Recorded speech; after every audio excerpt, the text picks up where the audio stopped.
When we look up at the night sky, we see this incredible canvas of stars, and it feels like it's just buzzing with possibilities.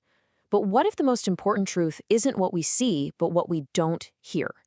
Today, we're going to tackle one of the most profound and frankly unnerving mysteries out there, the great silence of the cosmos.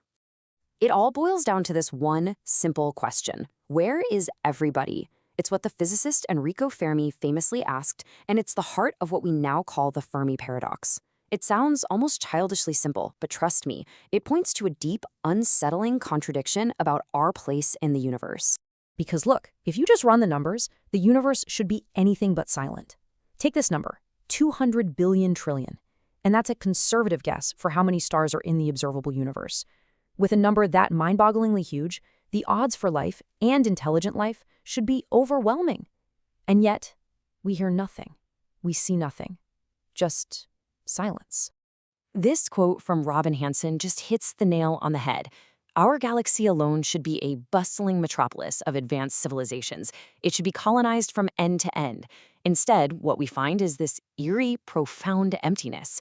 So really, where did all the aliens go?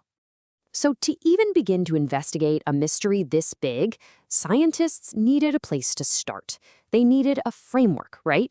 A way to take this gigantic philosophical question and break it down into smaller, more bite-sized problems.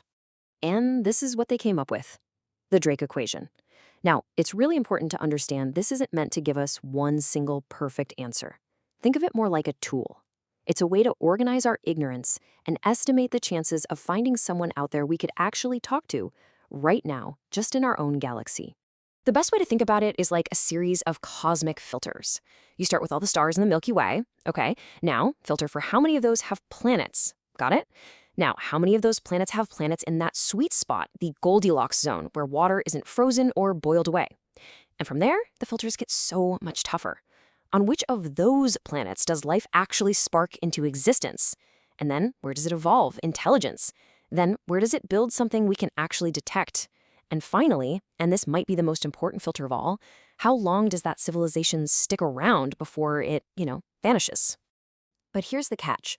The Drake equation has a kind of blind spot. It's like taking a single photograph of the galaxy. It's a static snapshot. It doesn't really account for the fact that the Milky Way has been around for billions of years, with countless civilizations that could have risen and fallen long before we ever showed up. So if we are looking for aliens, what would we even be looking for? A Soviet astrophysicist, Nikolai Kardashev, came up with a brilliant idea. He proposed a kind of cosmic ladder for civilizations, a way to classify them not by their culture or biology, but by the one thing that really screams, "I'm here," energy. Because a civilization this powerful, they should be impossible to miss. Okay, so the first rung on the ladder is becoming a Type 1, or a planetary civilization. This means you have total mastery over your homeworld. You're harnessing all the energy from your star that hits your planet, plus everything on it: wind, geothermal, fusion, the whole shebang. You are truly a global civilization in every sense of the word. The next step up is a huge leap. A Type 2 civilization has moved beyond its home planet. It's harnessing its entire star. The coolest concept for this is something called a Dyson swarm, basically a massive cloud of satellites orbiting a star, capturing all of its energy. We're talking about stellar engineering on a scale that would be visible across the galaxy. And finally, you get to the top of the ladder, the absolute endgame, a Type 3 civilization. These guys have gone beyond a single star system. They are harnessing the power of their entire galaxy. Billions of stars, black holes, all of it. A civilization like this would be a galactic force of nature, and its signature should be lighting up the cosmos. So, with that incredible cosmic ladder in mind, where are we humans? Well, right about here, 0.72. Yeah, we're not even on the first rung yet. Some projections say we might hit Type 1 status around the year 2271, but for now, we're basically just a cosmic sapling that has barely sprouted. The fact that we scan the skies and see no sign of these Type 2 or Type 3 empires leads to a pretty chilling idea. Maybe there's a reason nobody makes it that far. Maybe there's some kind of universal barrier that stops life dead in its tracks. This idea has a name: the Great Filter. The theory is that somewhere along that long road from simple life to a galaxy-spanning civilization, there's at least one step that is just almost impossibly hard. A test that nearly everyone, everywhere, fails. And that brings us to the absolutely terrifying question at the core of this whole thing. Is the great filter behind us? Was it the leap from goo to the first cell, or from single cells to complex life?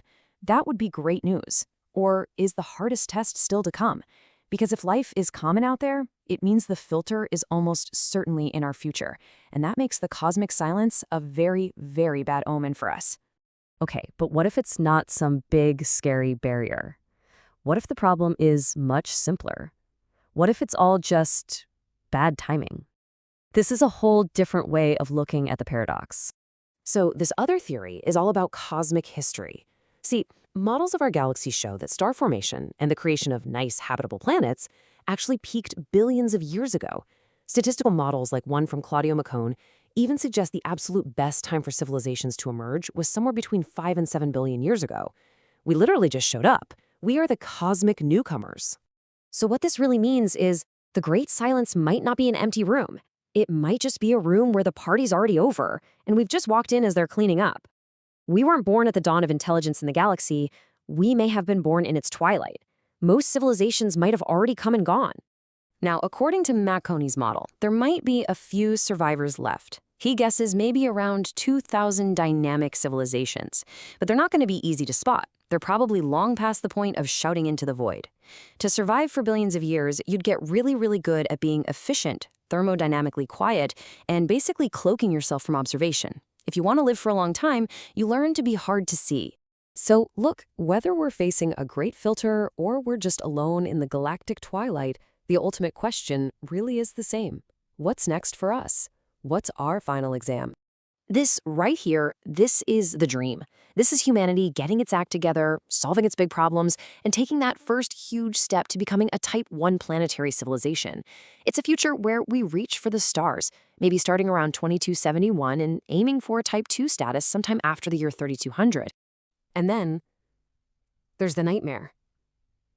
The alternative. A world that fails its test. A world where our shining cities fall dark and silent. A civilization that becomes just one more piece of evidence that the great filter is real, and that it was waiting for us all along.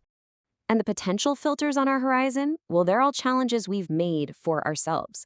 Can we actually work together to create a sustainable future? Is artificial intelligence, a tool we built in our own image, going to be our greatest achievement or our last? Or is there just something baked into intelligent life that makes it eventually destroy itself? And so, in the end, we're left with this question. We're standing here, looking out at this vast, silent cosmos. Is it a cosmic graveyard, or is it an empty stage waiting for the show to start? The choices we make right now and in the coming centuries could decide whether we are the ones who finally break that silence, or if we just become another quiet echo within it.